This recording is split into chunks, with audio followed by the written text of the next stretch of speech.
Paz e bem, em preparação à festa litúrgica de Pentecostes, quando nós, que somos a igreja inaugurada por esta manifestação, por essa força, por esse sopro de Deus em seu Espírito, é que nos propomos, assim como o Espírito faz em nós, refletir em nós acerca da figura, da manifestação, da ação desse Espírito no coração da gente, no coração da igreja, no coração do mundo através da igreja. Sempre dizemos que o Espírito é uma pessoa em Deus, que em Deus há três pessoas: a pessoa do Pai, que se remete à origem, princípio não originado, a pessoa do Filho, na qual e pela qual o Pai, no seu amor eterno, cria todo o universo, e a pessoa do Espírito, que na missão do Verbo eterno encarnado na nossa história, na nossa humanidade, na nossa cultura, é chamado a santificar. Pois bem, precisamos sempre entender o que significa dizer na nossa fé, na nossa compreensão, o que é uma pessoa em Deus.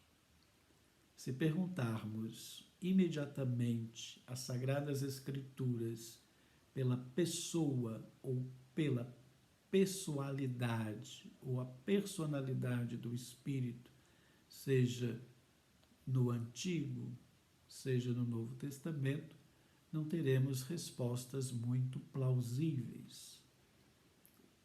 O Antigo e também o Novo Testamento vão trabalhar com um processo revelatório do Espírito Santo.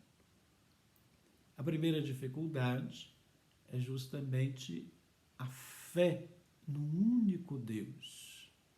O Antigo Testamento não permite aos seus leitores, aos seus fiéis, que nós possamos dar esse salto na compreensão do que é Deus para nós. Falar de Espírito Santo como alguém em Deus, como alguém ao lado do Pai, de Yahvé, o Criador libertador, é, num primeiro momento, uma tentativa de sair do círculo hermenêutico em que a fé de Israel, a fé do Antigo Testamento, se descamba para longe do monoteísmo rígido, fechado, monoteísmo bíblico. Quando Espírito Santo aparece nas páginas sagradas do Antigo Testamento, seja através do termo hebraico ruá, quanto do termo grego pneuma, remetendo a uma ação do próprio Deus. Ou seja, a pergunta que devemos fazer às Escrituras Sagradas não é pela pessoalidade do Espírito Santo em Deus, mas pelo sujeito, pelo Espírito sujeito. Seria o Espírito Santo em Deus um sujeito em Deus, como é o Pai, e depois no Novo Testamento, como é o Filho, ou o Espírito Santo, tanto num quanto no outro Testamento, é apenas um objeto em Deus, uma manifestação de Deus. Ruá e pneuma sempre vão indicar não pessoalidade, mas vão sempre indicar esta ação, sopro de Deus, vento de Deus, voz de Deus, sabedoria de Deus, santidade em Deus. Quase que na literatura sapiencial, há uma personalização do Espírito enquanto sabedoria. Mas sempre que o hebreu se remete à santidade e ao Deus Espírito, estará sempre pensando no Deus único, Yahvé, o Deus que vai ser chamado de Pai e de Papaizinho por Jesus, o nosso Cristo.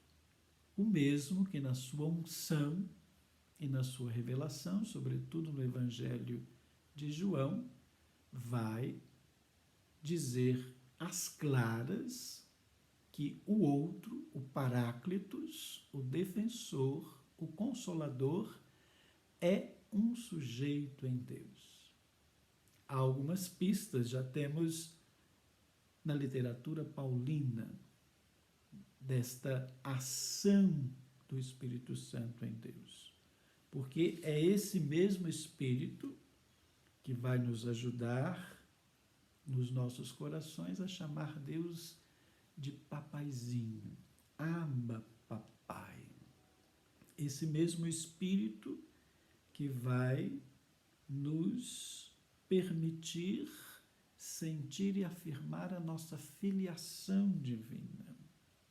Esse Espírito que produz em nós gemidos inefáveis, que confirma que somos filhos de Deus, que distribui os dons como Ele quer, que é um espírito de liberdade, que alicerça a liberdade dos filhos de Deus, que falava pelos profetas no Antigo Testamento. Ou seja, não pode ser apenas uma ação em Deus, uma voz de Deus ou um sopro de Deus.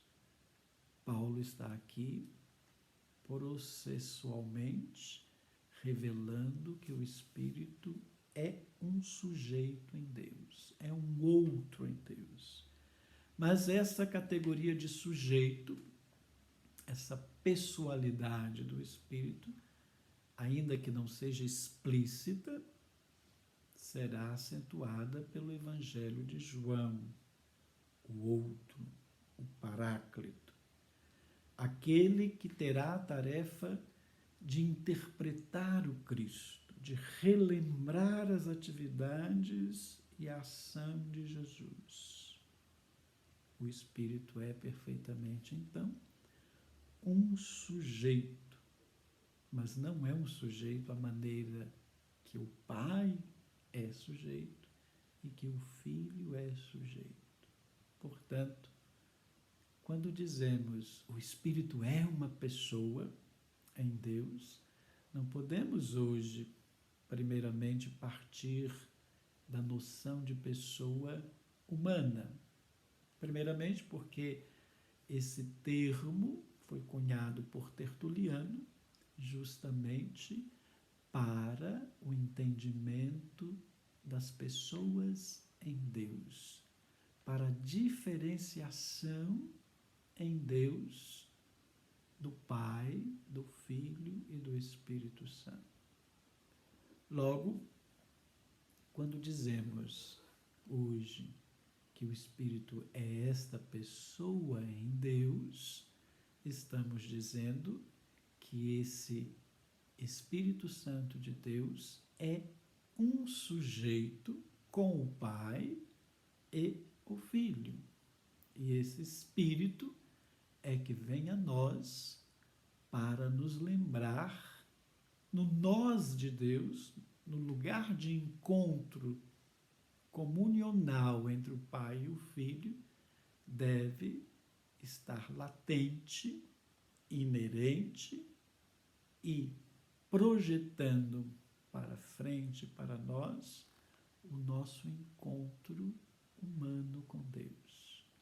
O nós em Deus é sempre aquele ponto de encontro entre nós e Deus e entre nós e os nossos pais, os nossos irmãos.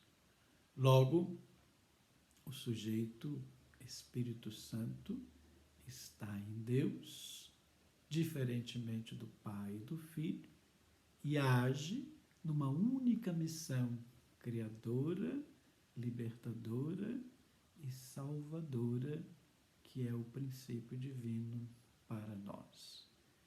Que o Espírito Santo nos ajude a entender cada vez mais a sua missão, para que nós possamos assumir a nossa missão.